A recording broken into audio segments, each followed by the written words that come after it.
Bonjour à vous, chers co-créateurs de bonheur et de bonne humeur. Je me décide à refaire une petite vidéo. Ça faisait un petit moment que j'avais pas eu cet élan de partage. Là, il est là, donc j'en profite. Suite à un commentaire que j'ai lu sous la vidéo du riz et de l'eau, ça m'a inspiré l'idée de vous partager aujourd'hui le lien qu'on peut faire entre les travaux de Masaru Emoto. Pour ceux qui ne connaissent pas Masaru Emoto, ben, vous tapez ça dans YouTube, Masaru Emoto, et il a merveilleusement mis en avant l'impact des mots, de la vibration, de la méditation sur la cristallisation de l'eau. Il montre par le biais de photos de cristaux d'eau l'impact vibratoire et sur la forme de l'eau. Et donc je voulais faire un lien entre les travaux de Masaru Emoto, et donc l'eau, et la parole impeccable des 4 accords Toltec. Pour ceux qui ne connaissent pas non plus les accords Toltec, bah, c'est un super livre que vous trouvez aussi en audio sur YouTube. Donc quel lien on peut se dire qu'il y a entre la parole impeccable et les travaux de Masaru Emoto sur l'eau? Eh bien, avoir une parole impeccable, si on considère que notre message parlé, finalement, c'est que un faible pourcentage dans la communication, hein, c'est allez, 30% de notre communication, les mots qu'on va utiliser, eh bien, on va comprendre que l'intention qu'on va avoir derrière les mots, l'énergie qu'on va avoir derrière les mots vont avoir vraiment une importance. Et notre corps, il est constitué majoritairement d'eau. 70-80%, je ne sais plus dire le chiffre exact, mais enfin c'est une grosse quantité d'eau.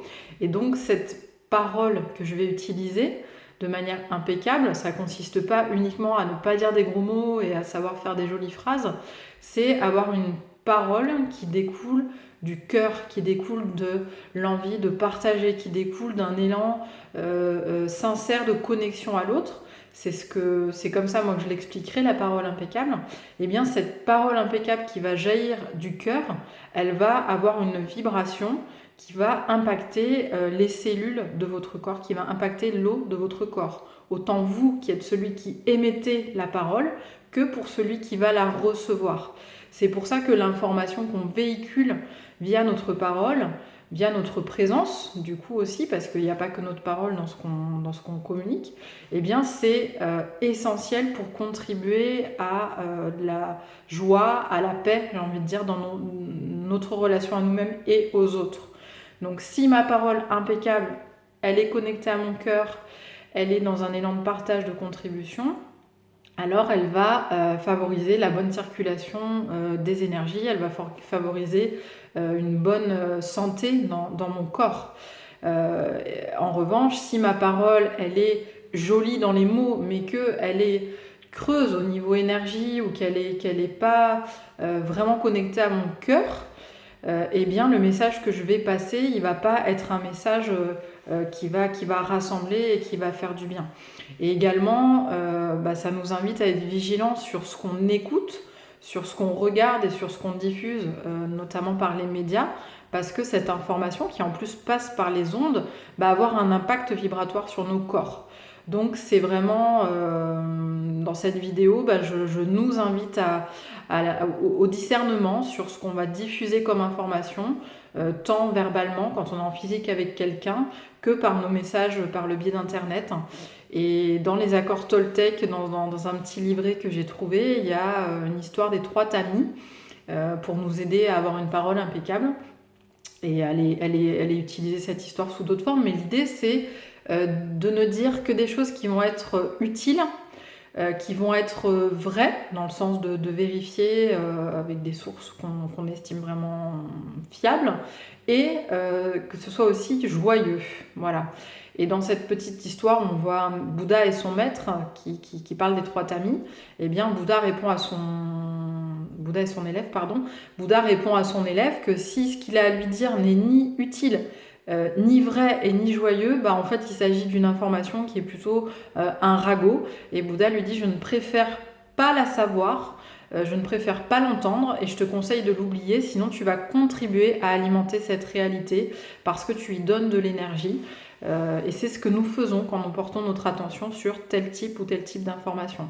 Ça ne veut pas dire qu'on fait l'autruche et qu'on on évite, on ne s'informe pas, mais ça veut dire qu'on va sélectionner le temps qu'on consacre à cette information, l'énergie, le fait de la diffuser, d'en parler, etc.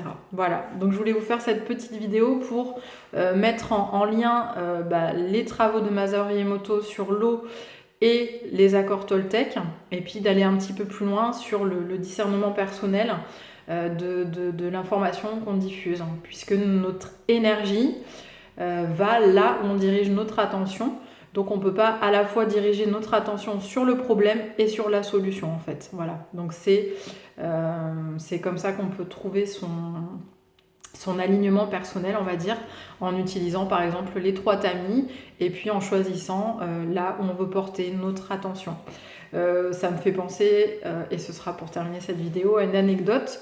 Quand je parle de ça avec des gens qui font de la moto, ça leur parle vraiment beaucoup parce qu'ils me disent « Ah mais Sarah, c'est comme en moto, on va surtout pas regarder au niveau de la route là où on veut pas aller, c'est évident, sinon on va avoir un accident, on va tomber de la moto et on va atterrir là où on veut pas, donc on regarde vraiment là où on doit aller.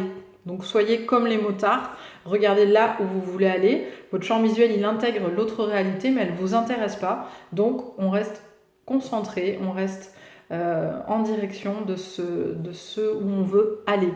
Voilà, écoutez, j'espère que ça vous sera utile ce petit message, que ça peut contribuer à vous amener des pistes, des outils, des réflexions. Et puis, je vais me laisser porter si d'autres sujets viennent. Et surtout, si vous en avez, parce que c'est vos commentaires, les discussions avec les personnes que je croise qui m'inspirent ces partages-là. Donc, surtout, faites vos commentaires, partagez ce que vous aimeriez avoir comme éclairage, si je peux vous en apporter. Voilà, et puis si c'est sur YouTube, vous pouvez mettre un petit pouce, vous abonner à la chaîne si ça vous plaît. Et puis, je vous dis à tout bientôt. Au revoir.